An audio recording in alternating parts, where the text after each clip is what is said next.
మన కంటికి కనిపించేవన్నీ కూడా మంచి కాదు, అలాగే చెడు అనిపించినవి కూడా చెడు కాదు. మన ఆరోగ్యాన్ని కాపాడడంలో మన గట్ మైక్రోబయామ్ ఏ విధంగా అయితే సహాయపడుతుందో అదే విధంగా మట్టిలో ఉండేటటువంటి మైక్రోబయామ్ కూడా మన ఆరోగ్యాన్ని మెరుగుపరచడంలో ఎంతగానో సహాయపడుతూ ఉంటుంది. అదే ఎలా అనేది ఒకసారి చూద్దాం. మట్టిలో ఉండే సూక్ష్మజీవులకు మన శరీరంలో ఉండే సూక్ష్మజీవులకు ఒక లింక్ ఉందన్న విషయాన్ని మనం గ్రహించాల్సిన అవసరం ఉంది.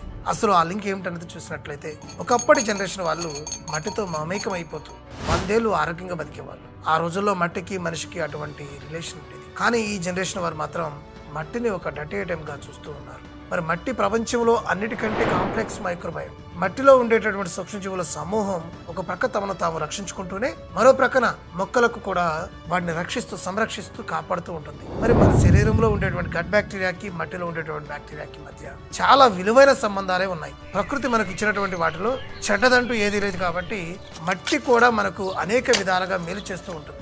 పిల్లలను ప్రతిరోజు కొంతసేపు మట్టిలో ఆడనించినట్లయితే అది వారి ఆరోగ్యానికి మానసిక ఉల్లాసానికి చాలా ప్రయోజనకరంగా ఉంటుంది. పిల్లలు మట్టిలో ఆడుతూ ఉన్నప్పుడు వారు మట్టిలో ఉండేటువంటి రకరకాల సూక్ష్మజీవులకు ఎక్స్పోజ్ అయ్యే అవకాశం ఉంటుంది. వారి శ్వాస ద్వారా నోటి ద్వారా కూడా ఈ సూక్ష్మ క్రిములు అనేవి పిల్లల శరీరంలోకి ప్రవేశించే అవకాశం ఉంటుంది. దీనివల్ల కలిగేటువంటి మొట్టమొదటి ప్రయోజనం ఏమిటంటే వారి బాడీ చెడు సూక్ష్మజీవులను తట్టుకొని ఇమ్యూనిటీని డెవలప్ చేసుకునే అవకాశం ఉంటుంది. అలాగే వాళ్ళ గట్లో ఉండేటువంటి బ్యాక్టీరియా కూడా బలపడుతూ ఉంటుంది అనమాట. ఈ ప్రపంచంలో ఎంతమంది జనాభా ఉన్నా ఒక్కొక్కరి వేలు ముద్ర ఒక్కో విధంగా ఉంటుంది.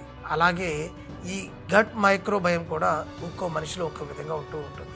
అది వారు పుట్టిన పరిస్థితులు, వారు పెరిగినటువంటి వాతావరణం, వారు తినేటటువంటి ఆహారాలపై ఆధారపడి ఉంటుంది అనమాట. ఇది అలాగే మన బాడీలో ఉండేటువంటి బ్యాక్టీరియా, మట్టిలో ఉండేటువంటి బ్యాక్టీరియా ఈ రెండు కూడా ఒకే కోవకు చెందినవేనని కూడా మనం చెప్పుకోవచ్చు. ఉదాహరణకు ఫెర్మిక్యూట్స్, అట్లానే యాక్టినో బ్యాక్టీరియా, బ్యాక్టీరియో డేట్స్, ఇవి మనిషిలోని మట్టిలోను కూడా ఉండేటటువంటి బ్యాక్టీరియా రకాలు. అసలు మట్టిలో ఉండేటువంటి బ్యాక్టీరియా మన ఆరోగ్యానికి ఏ విధంగా సహాయపడుతుంది ఈ విషయాన్ని ఒకసారి పరిశీలించినట్లయితే 2004లో లండన్ కు చెందినటువంటి ఒక ప్రఖ్యాత డాక్టర్ తన దగ్గరికి వచ్చినటువంటి ఒక లంగ్ క్యాన్సర్ పేషెంట్ కు మైకోబాక్టీరియం వ్యాకే అని మట్టిలో ఉండేటువంటి ఒక రకమైన బ్యాక్టీరియాని ఇంజెక్ట్ చేయడం జరిగింది. అలా చేయడం వలన ఆ వ్యక్తి క్వాలిటీ ఆఫ్ లైఫ్ పెరిగిందని ఆ డాక్టర్ తన రీసెర్చ్ పేపర్స్ లో వెల్లడించడం జరిగింది. మట్టిలో ఉండేటువంటి బ్యాసిల్లస్ కోవాగులస్ అనే ఒక బ్యాక్టీరియా వల్ల డయేరియా, మలబద్ధకం వంటి ఈ గట్ సమస్యలు తగ్గుతాయని వారు నిర్వహించినటువంటి 9 రకాల క్లినికల్ ట్రయల్స్ లో నిరూపించడం జరిగింది. అలాగే మట్టిలో ఉండేటువంటి బ్యాసిల్లస్ రకానికి చెందిన ప్రోబయోటిక్ బ్యాక్టీరియా వల్ల